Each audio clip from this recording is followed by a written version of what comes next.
Hey, everybody. I want to talk about how living life in gratitude and being grateful can immediately change your income, can change your family life, can make you a happier person, can make people like you more. And I want you to know it's easy to change what you focus on and what you're grateful for. I'm going to share some pretty personal stuff with you. I'm the anonymous administrator, and this is my YouTube channel. I have newthinkingnewlife.com, and I want you guys to just take a look at the article that I'm posting up with this today on newthinkingnewlife.com. It's in the link description below. Okay, so gratitude, being grateful. This is, unfortunately to me, possibly one of the most overplayed and over-repeated things that people tell you. They say, you really should be grateful for what you have. And then when you're younger and you don't want to eat your vegetables because no one likes vegetables when they're kids, they say, there's starving kids in Africa that would appreciate these. Well, at least when I was younger, it was Africa. Maybe now it's starving kids in Afghanistan. Who knows? But you say, so what? So send them these vegetables. I don't want them. You send them over in the mail. It's easy to say, be grateful for what you have, but it's so hard for some people to practice this. Here's how I was ungrateful for many, many, many, many years. So in my life, I come from a first world country. I've lived in third world countries. I live now in the United States of America, in an awesome place where there is so much opportunity, and people here that are, in quotation marks, poor, usually have it better than a lot of people in a lot of other places. I've had the opportunity in my life to visit Southeast Asia and to live in Mexico, so I've seen the other side to a certain extent. And even in the United States of America, I've been through neighborhoods that scared the heck out of me. But when I was younger, I was always ungrateful. I was a moody, depressed little kid. They diagnosed me with being bipolar, manic depressive. They said, take this medication that made me sleep 18 hours a day. Of course, that took away my moodiness because I was never awake. When I was awake, I was struggling to concentrate at school because I was so darn tired.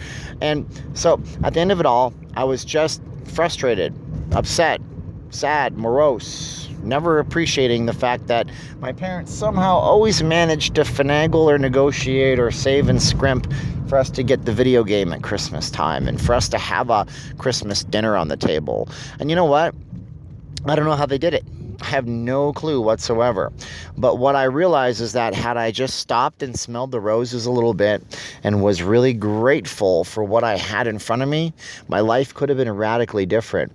Because taking that ungrateful lifestyle and that attitude of non-gratitude, taking it with me into adulthood, caused me to look at every single situation in my life in a negative shadow. It's kind of like, you ever been standing on a street corner? And it happens to me all the time. You're standing on a street corner, especially if you live in a city with lots of big buildings, and you're near a big building and it's shady where you are, it's shaded, it's cold, it's freezing, you're freezing. And all you got to do is walk into that sunny part over there because the building is obscuring the sun. And the minute you step into the sun hits your shoulders, it hits your face, your skin, and you feel warmer. And that's really what stepping into gratitude is. See, I took all of my non-gratitude and my attitude of non-gratitude and my stinking thinking, as I have a friend who likes to say, and I took it into my lifestyle as an adult. And I complained about everything, and I had things that most people didn't have. I had the second version of the iPhone 3GS, or that was maybe the third version. The point was, nobody had a smartphone then. I had enough money put together to get one, and I had the nice phone. And I still wanted the next phone that came out after that because my phone wasn't good enough. I was ungrateful. And I had the nice TV and I wanted a bigger one. And I would always complain about what I didn't have. And one day, just very recently, I woke up and I realized that, wow, I'm lucky to be alive.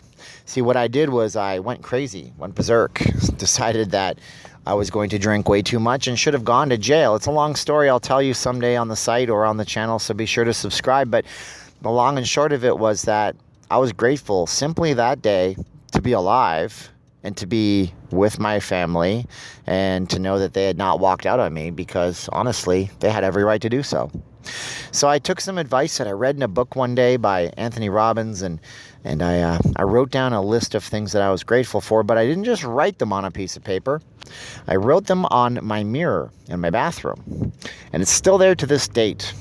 Okay, I'm going to add to this gratitude list, but I wrote down the things that I could be grateful for, even if I wasn't really acting like I was.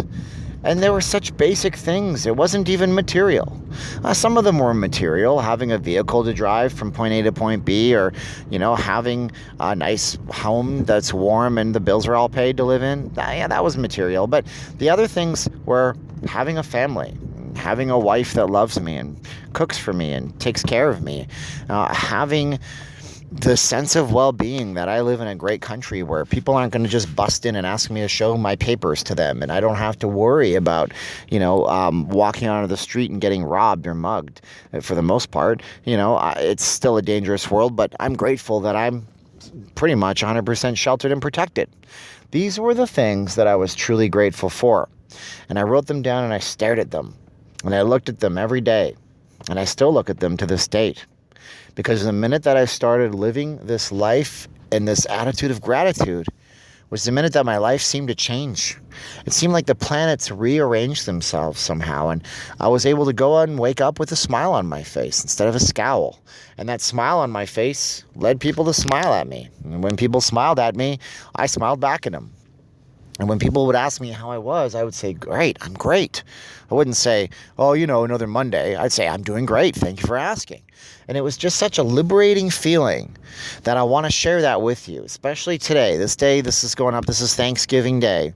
This is the day that we give thanks. Now, Canadians give thanks in October, and Americans give thanks in November. And maybe you're in a country that gives thanks on a different day or in a different way. Maybe you give thanks through religion. Maybe you are one of those countries that celebrates the Easter or the Christmas. But be grateful and give thanks. And don't just do it on a specific day. Do it every day. Make every day a day to be grateful for what you have. Make every day a day that you wake up on the right side of the dirt with people around you that love you, and you let them know that you're grateful for them too. Because only then will your life start to rearrange itself. Only then will your planets start to kind of put themselves into a place where they align just for you. I'm telling you, this stuff is possible. I don't just make these little podcast recordings because I like to hear my own voice. Yes, I'm a talker. It's what I do for a living. But I hope that I can help you guys understand that you can do whatever you want. It all starts with gratitude. So check out newthinkingnewlife.com. There's an article attached and related to this in the description of this video. Like this video and share it, and subscribe to the channel, and we'll talk to you later. Bye-bye.